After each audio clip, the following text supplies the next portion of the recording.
everyone, and welcome. You are watching Eagle News America. I'm Frendel Faharan, coming to you from Seattle, Washington. Tonight, we have updates from several of our correspondents across North America. Thomas Likeness in Edmonton, Alberta. A Canadian public health official has uttered those dreaded words, second wave. I'm Lynn Ramos in Washington, D.C. Death of Supreme Court Justice Ruth Bader Ginsburg sets up showdown between Republicans and Democrats. Mayan Monsanto Guerson in Sicklerville, New Jersey. Human Services in New Jersey launches COVID-19 Child Care Tuition Assistance Program. Eagle News correspondent Bobby Soriano reports about New York paying tribute to Supreme Court Justice Ruth Bader Ginsburg. Flo Rillera in Texas reports about Austin facing the West Nile virus threat. Anna Kui in Las Vegas, Nevada. Nevada gears up for 2020 general election. Plus, AJ Real Tutar in Panorama City, California. A 4.5 magnitude earthquake shakes Los Angeles County and reminds residents to be prepared. But first, an overview of how COVID-19 looks now. According to the Coronavirus Resource Center of Johns Hopkins University in Medicine, as of 3 p.m. Eastern Time, Monday, September 21st, 2020, the number of cases of COVID-19 reported worldwide is now more than 31 million. Top 3 countries with reported positive cases. Number 1, USA, 6.8 million. India, 5.4 million. Brazil, 4.5 million. Sadly, this virus has claimed more than 962,000 lives worldwide. Top 3 countries with reported COVID-19 related deaths. 1, US, more than 199,000. Brazil, more than 136,000. India, more than 87,000. Our coverage begins now. UN Secretary General Antonio Guterres on Monday deplored the lack of multilateral solutions to global challenges as he opened a summit for the world body's 75th anniversary. Guterres said, "No one wants a world government, but we must work together to improve world governance." And the COVID-19 pandemic has laid bare the world's fragilities. We can only address them together.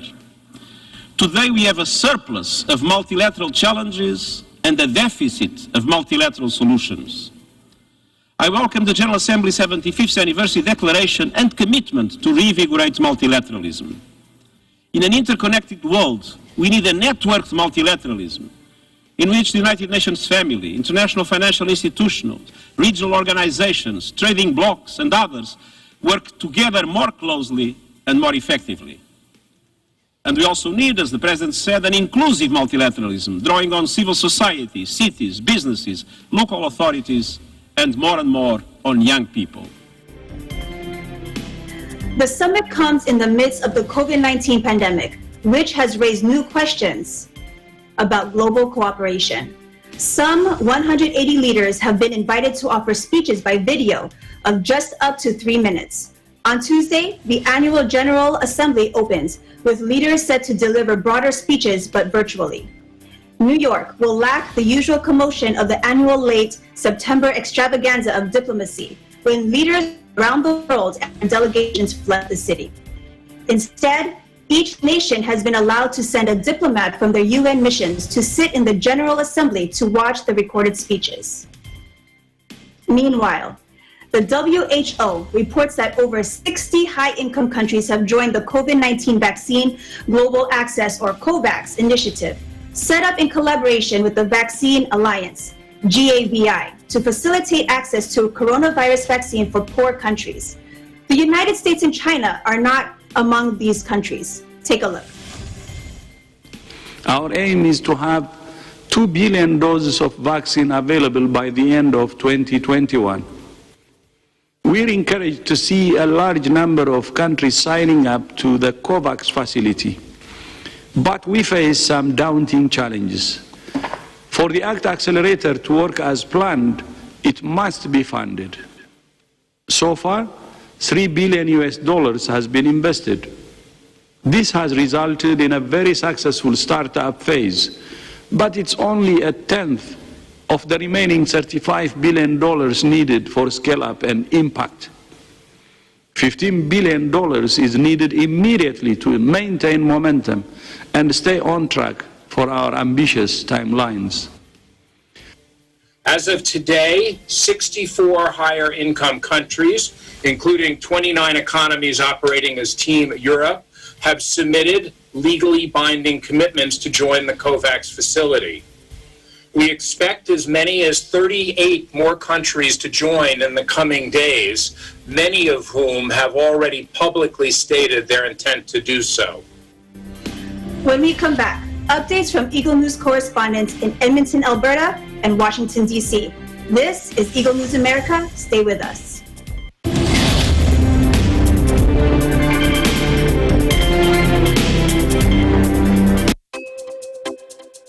The New Era University, in its 45th year of excellence, discipline, and service to humanity, will offer online education all levels beginning this first semester academic year 2020 to 2021 through the NEU Virtual Learning Environment, or NEU VLE. New Era University offers a complete basic education cycle from kindergarten up to senior high school, offering all strands.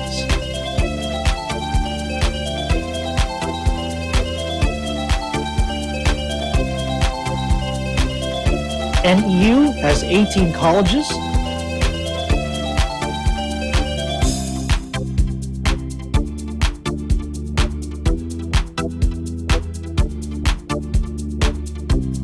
and 2 graduate schools. It also offers ALS and ETF. Best of all, NEU has the most affordable tuition fees among private universities in the Philippines.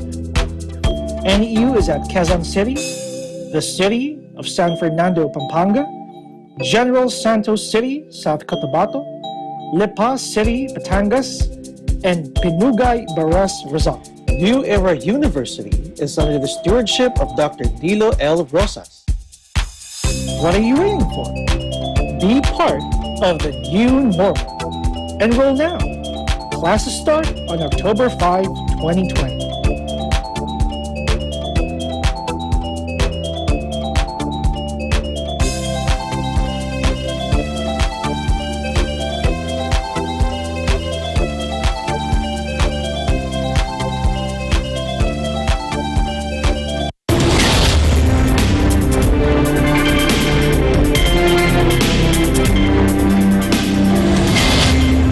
Watching Eagle News America. I am Frenzell Fajarin in Seattle.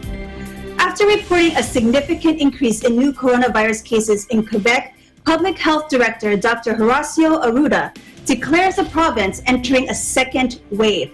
In Edmonton, Alberta, Bureau Chief Thomas Lightness joins us this evening. Hi, Thomas.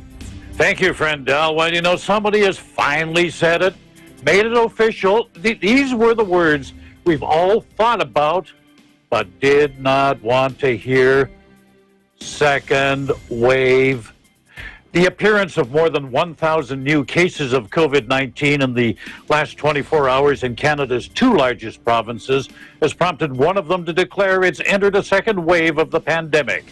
Dr. Horacio Arruda, now he's Quebec's public health director. He made that comment today after reporting 586 new cases of the virus. In neighboring Ontario, there were another 425 new cases, and that's prompted the premier there. His name is Doug Ford. Ford tomorrow saying his government will be releasing a plan to deal with a second wave.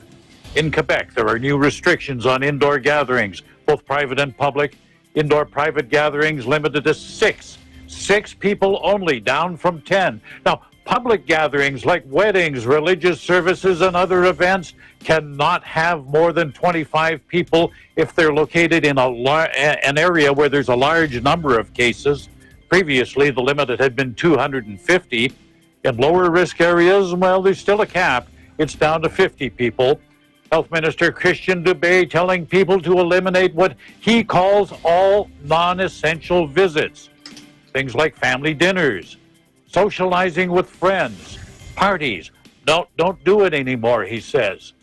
Well, we couldn't avoid it forever. You know, as the country opens up, so does the pathway for the infection to spread. And without a vaccine, all we can do is try to limit that spread. So stay safe. While we endure these challenging times, I wish you all good health. Remember to take care of others, take care of yourselves. Stay home, stay safe, and stay tuned to Eagle News for accurate and balanced coverage of the COVID-19 pandemic and other current affairs. In Edmonton, Canada, Thomas I. Likeness, Eagle News. We live in interesting times. Back to you, Friendell. Thank you, Thomas. A couple questions for you. Number one, this is what we were warned about, right? The second wave. How long is it seen to last? Gee, if I could answer that, the money I could make on the stock market is guesswork. It's all guesswork, and that's the troubling thing for epidemiologists. We've got the unpredictability of human behavior. Are people going to follow the public health guidelines? We're seeing the same thing happening in Europe and Britain right now. They're into a second wave.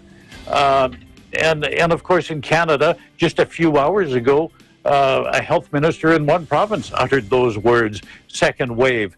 You know, there's not a lot of appetite for a total lockdown like before, although in Canada, people will tolerate it in areas with a high concentration of the infection.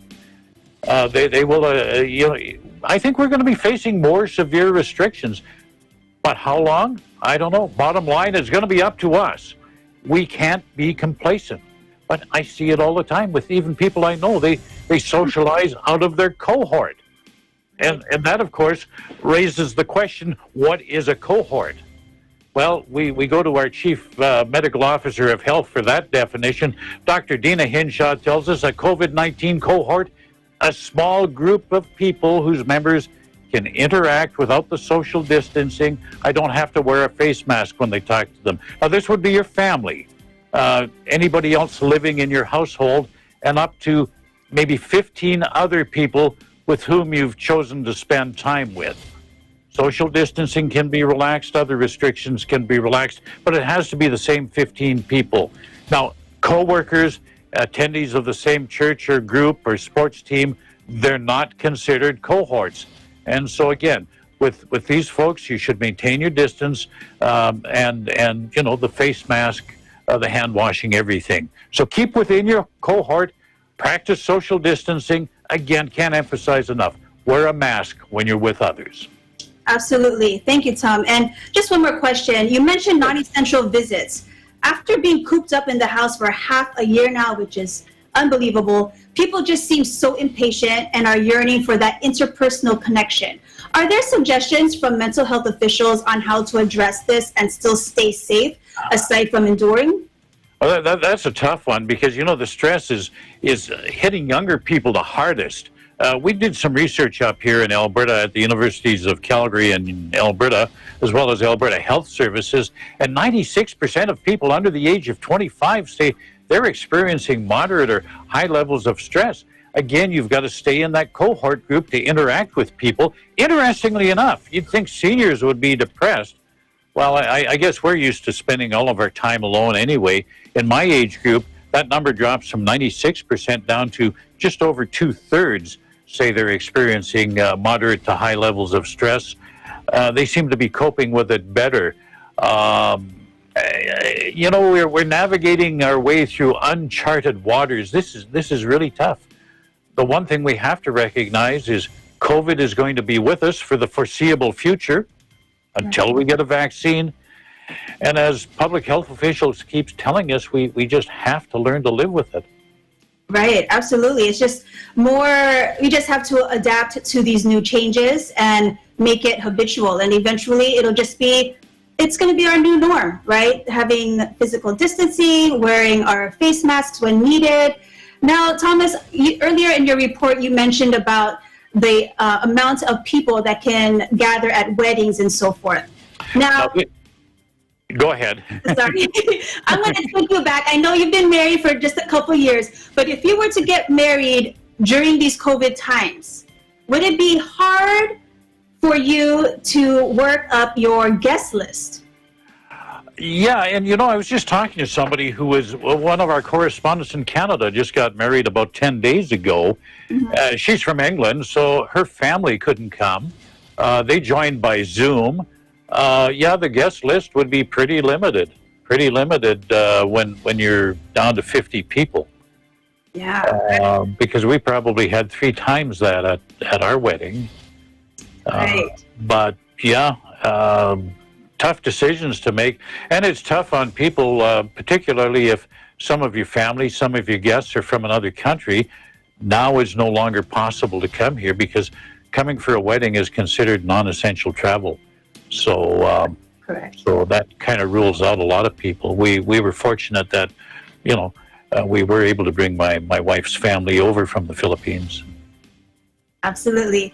Well, thank you so much for your report, Thomas, and spending a little bit more time with us to chat a little bit. Have a good Thank you, and you take care. Thank you. Another showdown between the Republicans and the Democrats erupts after the death of Supreme Court Justice Ruth Bader Ginsburg. In Washington, D.C., Emeline Ramos has the details. Emeline?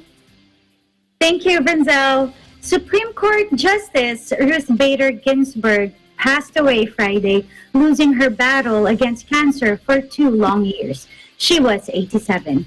Ginsburg's death sets up a showdown between the Democrats and Republicans for her replacement with just a few weeks before the presidential election. The Democrats argue that the replacement should be selected after the presidential election. Former Vice President Joe Biden, speaking last Sunday from Philadelphia, accused President Donald J. Trump of using raw political power by attempting to force through his nominee amidst an election campaign. Biden's stance is clear. Let's take a look.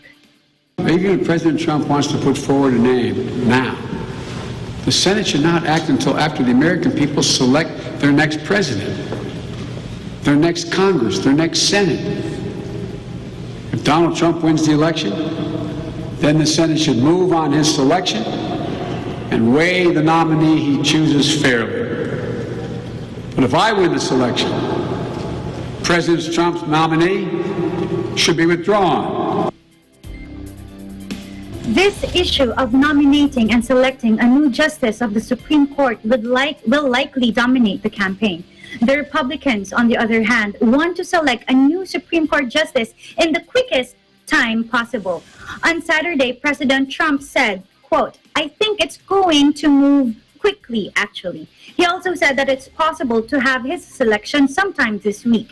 Later that day, he held a rally in North Carolina, and he took an impromptu poll from the crowd, asking them to cheer if he should choose a woman or a man. The crowd seemed to favor President Trump selecting a woman. Take a look. Who would rather have a man on the Supreme Court? Well, you're the man. Who would rather have a woman on the Supreme Court?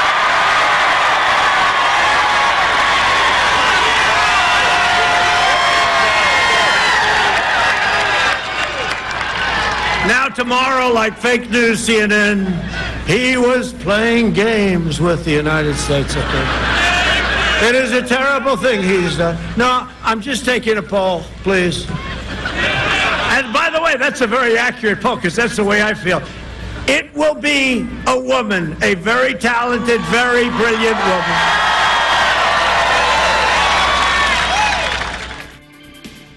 President Trump then went on, quote, "We haven't chosen yet, but we have numerous women on the list."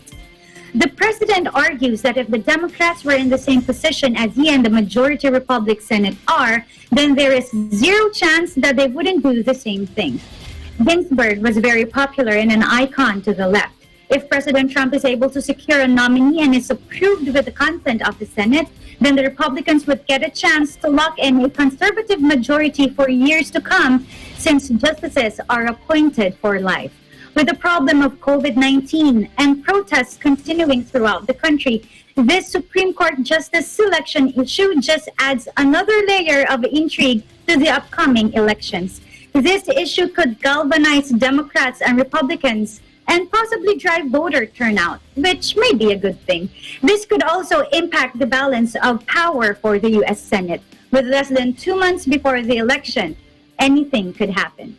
In Washington, D.C., I'm Malin Bondoc Ramos, Eagle News. We live in interesting times. Back to you, Frenzel. Thank you so much, Imelin. Now, this whole process of nominating a Supreme Court justice is indeed controversial and very decisive.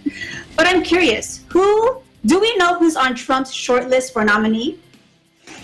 Yes, Frenzel, interesting question. In remarks on Saturday before boarding Marine One, President Trump mentioned that he has had a list of about 45 people. The president confirmed that 2 women, Judge Amy Coney Barrett and Judge Barbara Lagoa, are featured prominently in his short list. He said that Amy Barrett is very highly respected, and he referred to Barbara Lagoa as an extraordinary person. Frenzel. Wow. Now, does the president expect a vote on his nominee before or after the election? Yes, the president hasn't spoken of a specific date or time frame. In his remarks on Saturday, he mentioned that he's working with Republican senators and working with Mitch McConnell. He'll make a decision and then they'll submit it to McConnell in the Senate. Then the Senate will do what they have to do according to the president. It's definitely a process. Thank you so much, Imelin, for your reports. Thank you for having me.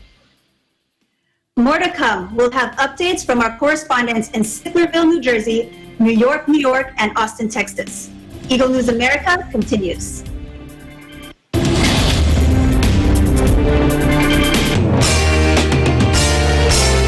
The search for the best continues. Tagisan ng Galing Part 2 is now accepting audition entries. If you are 21 to 59 years old and have what it takes to be the next Tagisan ng Galing Grand Winner as a solo performer, duet, trio, band, or grouped act, submit your audition entries now. Just follow these guidelines.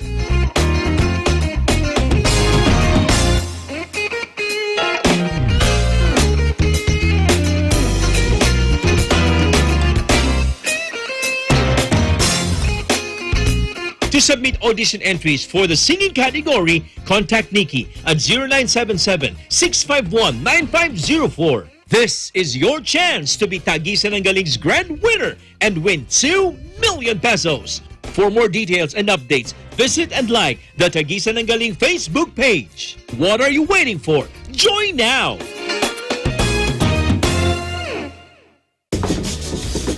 Para sa'yo, ang laban na to, Ron Herman po, ang kadobol ni Manny Pacquiao. Sita ganda lalaki! Gilbert Orsini po, kadobol ni Rene Riquezas. At siya naman po, si Jonathan! Ang kadobol ni Christopher De Leon.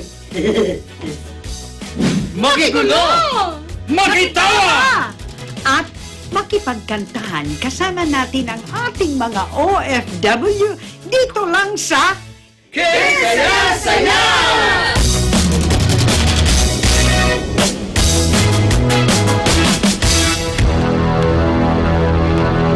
Ein sonniger Tag heute hier in Berlin vor dem Bundestag.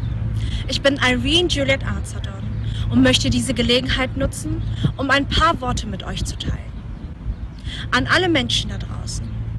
In dieser Zeit, lasst uns nicht vergessen, den Menschen zu danken, die ihr Leben für uns opfern.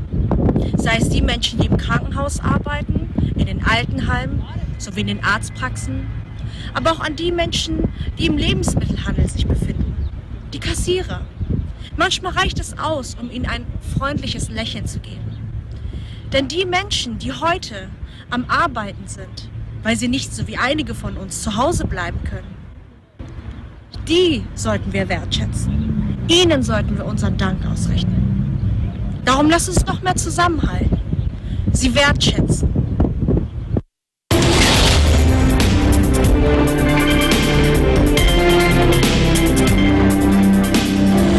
This is Eagle News America. I'm Frenzel Fajardo in Seattle. The Department of Human Services in New Jersey launches a COVID-19 child care tuition assistance program. In Sicklerville, Mayanne Manzano-Guerzon reports. Hi, Mayanne. Hi, Frandel. Thank you. In a report released by the Governor's Office today, New Jersey Human Resources or Services Commissioner Carol Johnson announced that applications are now open for the new COVID-19 Child Care Tuition Assistance Program the Murphy administration has created to help families with child care costs as schools open remotely.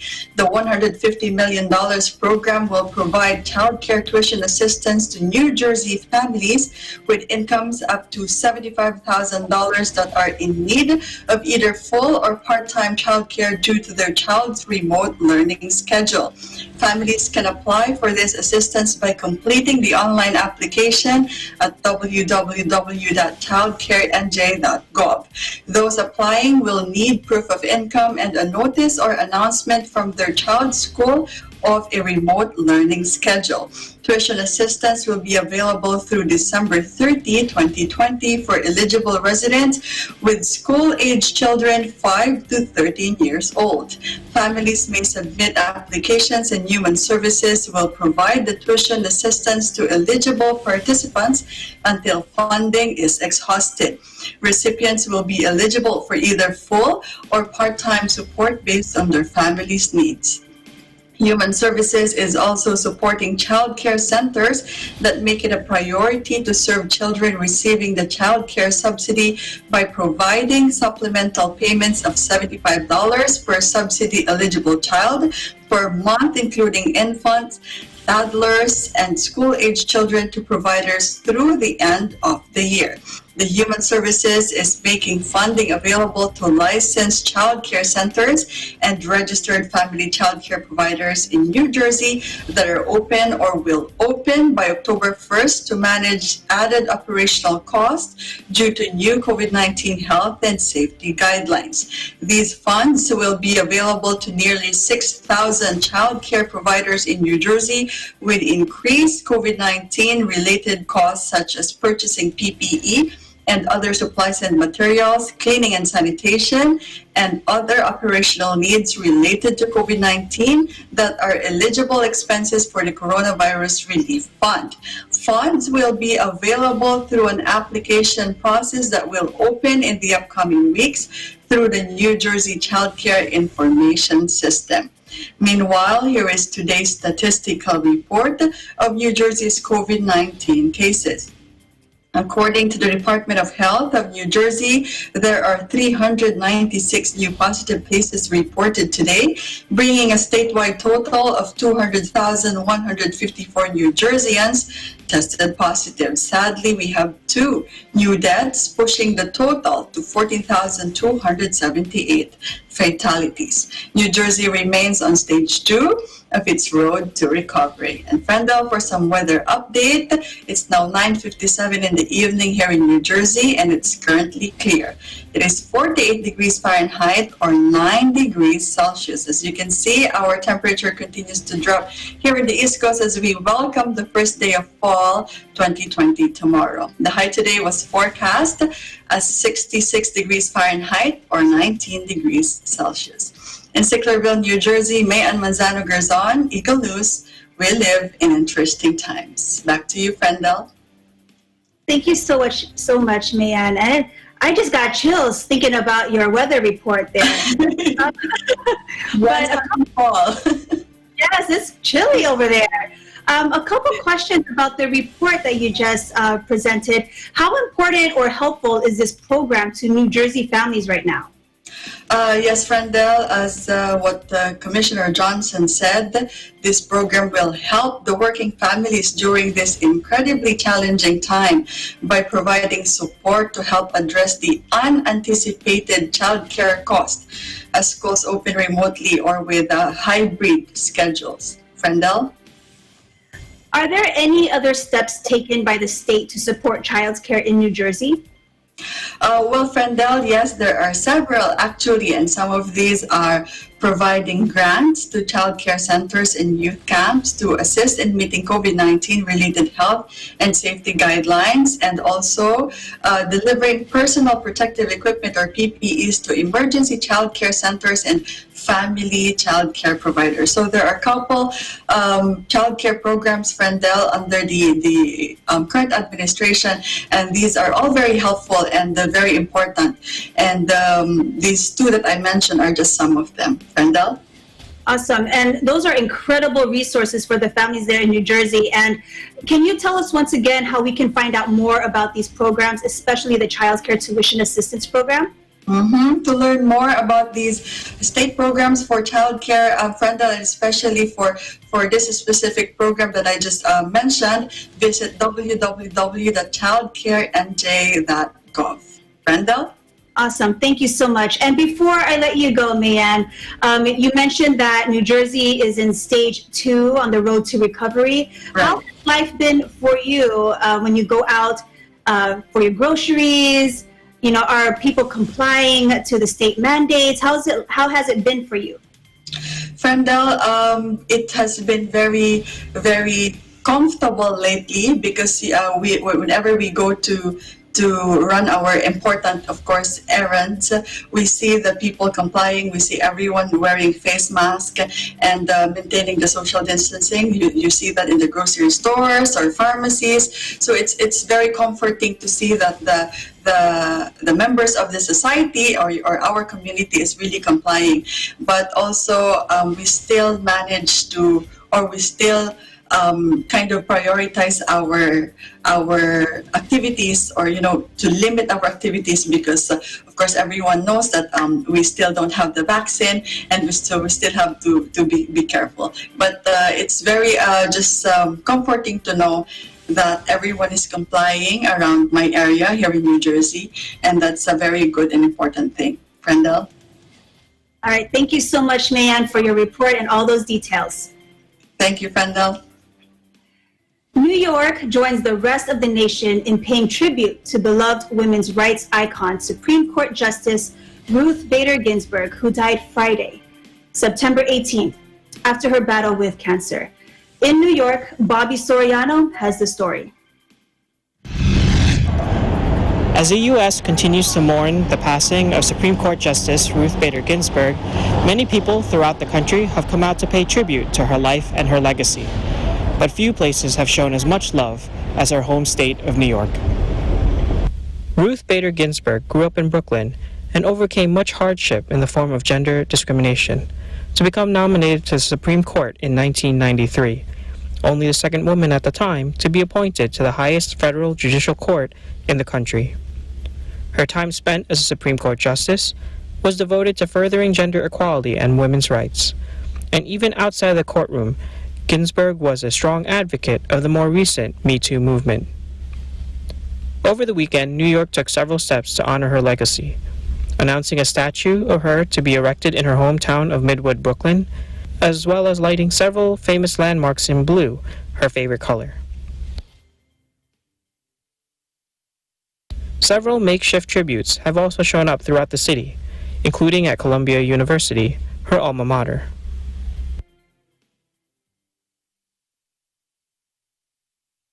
Republicans look to fill her vacant seat on the Supreme Court immediately, while Democrats argue that the responsibility to fill her seat should belong to the winner of the next presidential election. Reporting from New York, this is Bobby Soriano. We live in interesting times. Thank you, Bobby. Ruth Bader Ginsburg was 87. Like the rest of the world, Austin, Texas is still battling the COVID-19 pandemic. However, as mosquito season begins, it faces yet another virus threat, the West Nile. Eagle News correspondent Flo Rivera has the story. Thank you so much for having me today, and howdy again to you from the Lone Star State. As if the COVID-19 virus isn't enough, the city of Austin is facing yet another viral threat, the West Nile virus. A probable case of the West Nile virus has been identified in an individual located in the northern part of Travis County. The case has been identified by Austin Public Health, APH, and is the year's first probable human infection case in the capital city of Texas. Unlike COVID-19, West Nile virus is not spread through coughing or sneezing. It is spread through the bite of an infected mosquito. According to the CDC, West Nile virus is the leading cause of mosquito-borne diseases in the U.S. Fortunately, for most people infected by the virus, they will not feel sick. However, about 1 in 5 individuals may develop fever and other symptoms of infection, such as body aches, swollen lymph glands, and occasionally a skin rash on the trunk of the body. In a worst case of the disease, an infected individual may experience symptoms including stiffness, disorientation, coma, tremors, vision loss, and paralysis. The first probable human cause of the West Nile virus disease serves as a reminder to take precautions to prevent the breeding of mosquitoes, which can then bite and infect people in our community. Like many other diseases, we have the power to prevent West Nile virus by draining standing water, limiting time spent outdoors, and wearing appropriate clothing and DEET when outdoors, said Janet Pickett, APH Chief Epidemiologist. Prevention of infection relies heavily on the community to reduce mosquito bites by reducing mosquito breeding grounds. Mosquitoes need standing water to lay their eggs in, so residents need to be vigilant in searching for areas around their homes, which can serve as potential breeding sites. Remember the 4 Ds to lower the risk of getting bitten by an infected mosquito. Number 1, dusk through dawn. Mosquitoes that spread West Nile virus are most active between dusk and dawn. Number 2, dress. Wear pants and long sleeves if you will be outside for long periods of time. Avoid dark colors and tight-fitting clothing. DEET. Apply insect repellent such as DEET. Be sure to carefully read and follow label instructions. Number 4, drain. Once a week, look for and get rid of standing water around your home. Turn over and clean out bird baths. Drain flower pots and clean out clogged rain gutters. These could all be possible breeding sites for mosquitoes. Although mosquitoes are present all year round in central Texas, they are more prevalent during mosquito season, which usually starts in the summer and continues through fall. Meanwhile, I hope you are all doing well and staying safe in your part of the country. In Austin, Texas, I'm Flo Rollera, Eagle News. We live in interesting times. Back to you in the studios. Coming up, updates from Las Vegas, Nevada, and Panorama City, California.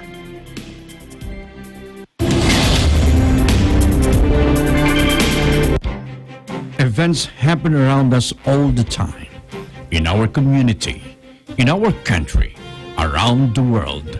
Events that affect people, move communities, or simply inspire us. Interesting events that people need to know. In these interesting times, we continue to be a competent partner in delivering news about these events. Fast, accurate, balanced. Eagle News, because we live in interesting times.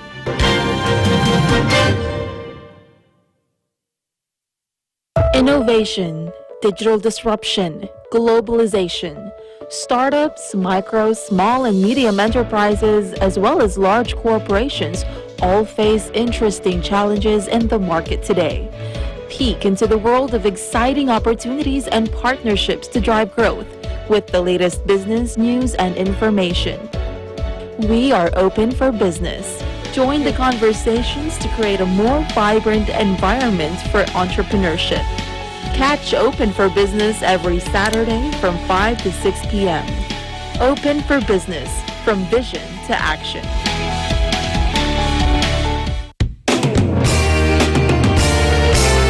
Kumusta po? Ito po si Wawi Di Guzman, ang inyong lingkod. At samahan niyo po akong sumayaw at kumindak para po sa pinakamalaking talent search on Philippine Television.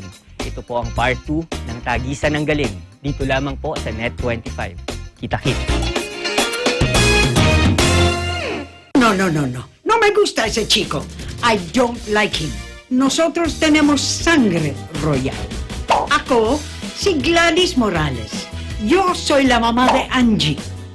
Yes, ma'am. Nandito na po. Dala ko na po yung makeup kit, face mask, face shield. Eh, ma'am, baka gusto mo rin bumili ng ganisa, murang-mura lang. Hello! Ako si Angeline Morales. You can call me Angie for short. Umorder na kayo! Makigulo! Makitawa! At makipagkantahan kasama natin ang ating mga OFW dito lang sa Saya!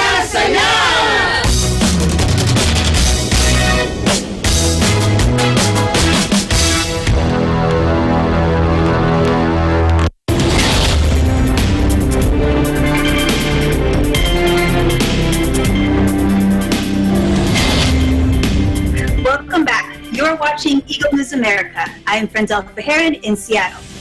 The 2020 election is just around the corner, and Nevada State joins the whole country in getting ready for it, as this year is going to be so much different. In Las Vegas, Bureau Chief Anna Cui reports. Hi, Anna. Hi, Frendel. Thank you. So, yes, recently we heard of Colorado suing the U.S. Postal Service due to the mailers they sent out with misinformation, telling voters to request for mail-in ballots. So because of that, I wanted to look into, what Nevada is doing in gearing up for the 2020 general election, which is, as we all know, is only 43 days away. Sure enough, right on the front page of the Nevada Secretary of State website, new information, and I quote, "There is a lot of misinformation circulating about the 2020 general election in Nevada. In order to educate voters and separate the facts from fiction, the Secretary of State has prepared a helpful document titled Facts versus Myths." But before I go right into that, Frendel, I just wanted to mention a couple of just as important facts. So Nevada will hold a hybrid election, which means all active registered voters will be sent a ballot in the mail. And a little bit of background how it became hybrid, and that actually has something to do with, of course, with the COVID-19 and the state, the declaration of state of emergency. Because of that, everyone, all Nevada, all registered voters will be sent a mail-in ballot regardless. They don't need to request for it. But, that doesn't mean that they have to do the mail-in. They can choose to vote in person instead of casting it in the mail. Of course, that decision is strictly up to them. Mail-in ballots will go out in late September or early October. Early voting centers will be available in more than 30 locations from October 17 to October 30. And on Election Day, I was really surprised to see this, more than 100 polling centers will be open from 7 a.m. to 7 p.m. Now, for those of you, who need more information than that, for our Nevada viewers, visit registertovotenv.gov for more information. Now, Frendel, going back to the facts versus myths, I don't want to take up all the time left in our broadcast tonight to discuss all of them, so allow me to highlight just the three of them. Number one, myth, using mail ballots make it easy for a person to vote more than once in the same election. Well, fact is, ballots are printed, and I didn't know this, on specialized paper using highly calibrated printers. And each ballot is barcoded. So even if someone tries to make a copy of it, there's a way for it to be identified, and it will not be counted. So what if someone tries to send in more than one ballot, trying to be tricky about it in the return envelope? Well, according to that document, they will be rejected. Myth number two, the equipment used to count mail ballots cannot be trusted. Well, the fact is, all voting equipment in use in Nevada, including ballot scanners, they have to, and I'm sure just in any other state, they have to meet or exceed that federal voting system standards and be independently tested to determine that it's working properly. Now, in Nevada, the independent testing is performed by the Nevada Gaming Control Board, and additionally, all voting equipment used for an election is subject to rigorous testing and auditing both before and after each election. And to add to that, Frendel, all Nevada counties replaced all of their voting equipment prior to the 2018 election cycle. So Nevada has some of the newest voting equipment in use nationwide. Now, the last myth I wanted to talk about, it says, since all voters will receive a ballot in the mail, it will be easy for a voter to cast two ballots one by mail and one in person. Well, the fact is, the election management system, or EMS, used in Nevada only allows one ballot to be assigned to a voter at a time. So, it's not going to allow multiple ballots from one voter. So if you vote in person, you can't, you're not going to be allowed to cast a mail ballot and vice versa. Now, I know what you might be thinking, right? Because I'm sure we've heard even President Trump was reported to encourage supporters to vote twice. I can only speak for Nevada, as it is posted as a warning on the Nevada Secretary of State website that attempting to vote more than once in the same election is a serious crime that carries a penalty of up to 4 years in prison. So I hope that answered some of the questions of our viewers, but if you have more questions about the upcoming election, you can always visit your official Secretary of State website wherever you live and look for the election information. Before I let you go, Frendel, here are the latest on our COVID-19 statistics. As of 10 a.m. Pacific time today, September 21, 2020, the number of cases here in Nevada is over 76,000.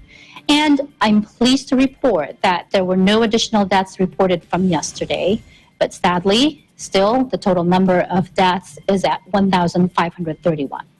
In Las Vegas, Anahui, Eagle News, we live in interesting times. Back to you, Frendel. Thank you so much, Anna. Now, you mentioned the equipment used to count the ballots go through rigorous testing. What if someone wanted to contest that? Well, I'm sure there's going to be one or two, right? Well, access to voting equipment, as it says on that document, is tightly controlled. I mean, I don't think they'd have those equipment just laying around unattended. But, for those who maybe have a lot of time on their hands and they want to be able to, to question that, members of the public can actually observe all the voting equipment testing and auditing that is performed at the county. They just have to ask. Frendel? Oh, wow. That's pretty remarkable, actually. That's actually assuring to the voters. Right. That due diligence will be taken. Now, what have you heard from the locals about the election? Yeah, so, I spoke with a gentleman yesterday who preferred not to be on camera. So his name is Frank. He's a local here in Las Vegas. And I asked him, what did he prefer, whether to send in his mail-in ballot or vote in person. And he says that there is just something about the actual casting of his ballot, so he does prefer in-person voting. So, because that makes him feel that he would be fulfilling his constitutional duty more than just, mailing in his ballot. And then another gentleman by the name of Louis Medina, who was actually asked by one of our junior correspondents, as we're trying to get, man in the street interviews, from our junior correspondent, Jalen Valdecantos, and I'll quote, he was also camera shy, but he's, as I mentioned, his name is Louis Medina, also from Las Vegas, and Jalen asked him, what was the most important issue to him in this, that will help him decide who he's going to vote for. And he said, and I quote, my main issue is climate change, and I feel no one pays attention to it. And at the end of the day, it's all our Earth. And he goes on to say that, he would want the next president to pay more attention to what he feels is that major issue. Frendel? Thank you so much, Anna, for all of your details and that great report. Now, stay prepared, Angelenos. Los Angeles Mayor Eric Garcetti reminds residents to be on guard after a magnitude 4.5 earthquake shakes Southern California. In Panorama City, Eagle News correspondent AJ Rio Tutar reports. Thank you, Frendel. A 4.5 magnitude earthquake shakes Los Angeles County and reminds residents to be prepared. Los Angeles Mayor Eric Garcetti tweets, "Last night's earthquake is a reminder that earthquakes can happen at any time. Every Angelino should stay prepared." Last Friday night at about 11:38 p.m., a magnitude 4.5 earthquake rattles Angelinos. The epicenter of the strong shake was South San Gabriel. On a positive note, there were no reports of any damages. This earthquake timely reminds Los Angeles residents to be more vigilant in preparing themselves and their families in case another shake happens. According to Ready, LA County, there are many ways for Angelinos to prepare for an earthquake. Before an earthquake, families, friends, and coworkers should practice the drop, cover, and hold on drills. In addition to this, knowing evacuation routes, meeting areas, and having an emergency disaster supply kit are also important things to prepare with family and loved ones. Some of the recommended essential earthquake disaster supplies are radios, flashlights, first aid kits, and food and water supplies for about 3 to 10 days. During an earthquake, everyone is urged to practice the drop, cover, and hold on technique for their safety. After an earthquake, make sure to check yourself and the immediate area you are in for any injuries and damages. If you find yourself in a damaged building, move away when safe to do so to the assigned safe area. Aftershocks are common following a large earthquake, so move to a secure zone when possible. Living in Los Angeles County, earthquakes are not something out of the norm for many Angelinos. Even though it may not come as a shock to many, everyone should always be prepared as earthquakes can always come without warning and possibly cause substantial damages to the areas surrounding us. In Panorama City, AJ Riotutar, Eagle News, we live in interesting times. Back to you, Fendel. Thank you, AJ. Now, I remember being told that in an event of an earthquake, you should go underneath a doorway, as that is a safe place to be. I mean, is that still true? Actually, Fendel, that's actually no longer true for most houses built nowadays, since the doorways are not made like how they used to be and won't be able to protect you during a strong earthquake. Also, in addition to that, there may also be flying objects, and you would be very unsafe at that doorway. So what should we do then? The worst possible choice is to run outside, so we should not do this. The best alternative is to remain inside, drop, cover, and hold on underneath a table or a desk. Awesome. Well, thank you so much. That is new news to me, so we appreciate that enlightenment. Now, but what about if you are not home and are actually driving in the event of an earthquake? What should one do to be safe? So if you're driving when an earthquake occurs, it's actually advised that you pull over to the side of the street, away from any trees, buildings, overpasses, and utility wires, just to keep yourself from harm's way. Don't get out of your car, but remain inside until the earthquake stops. Also, you should make sure that your parking brake is set, or your car may begin to move from the strong shake. Awesome. Well, thank you so much, AJ, for that report. Stay safe. You too. Thank you. You're very welcome. Romanian prosecutors said Friday they had recovered around 200 centuries-old stolen books. These books, valued at an estimated 2 million euros or $2.4 million, disappeared from storage in Britain in 2017, including works by Galileo Galilei, Isaac Newton, and Dante Alighieri. First editions of Galileo Newton, a text by Italian scholar Petrarch, rare versions of Dante, and 80 sketches by Spanish painter Francisco de Goya were burgled in January 2017 from a depot in Feltham near London. The thieves rappelled 40 feet to the ground after entering through the roof, dodging movement sensors to spend hours rummaging through thousands of works destined for an auction in the U.S. Police arrested 4 Romanian suspects in June 2019 when they raided around 30 properties in the country's northeast, while around 10 others whose nationalities were not revealed were arrested in Britain. But EU agency Eurojust said the January arrest in Turin of the suspected ringleader, also Romanian, who cooperated with authorities, was decisive for recovering the works. The prosecutor said the loot was discovered in a house in Romania's northeastern Nile County. London's Metropolitan Police said in a statement that the irreplaceable works had been buried underground, posting a picture on its website of a hidden compartment under a house.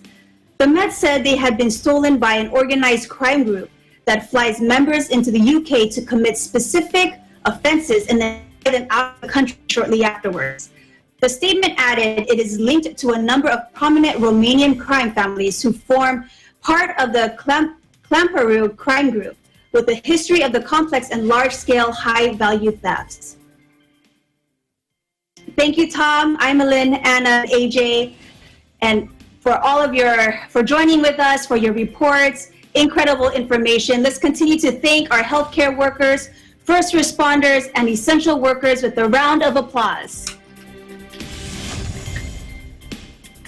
We greatly appreciate you all. That is today's Eagle News America. Thank you for joining us. I'm Frenzel Faheran. We live in interesting times.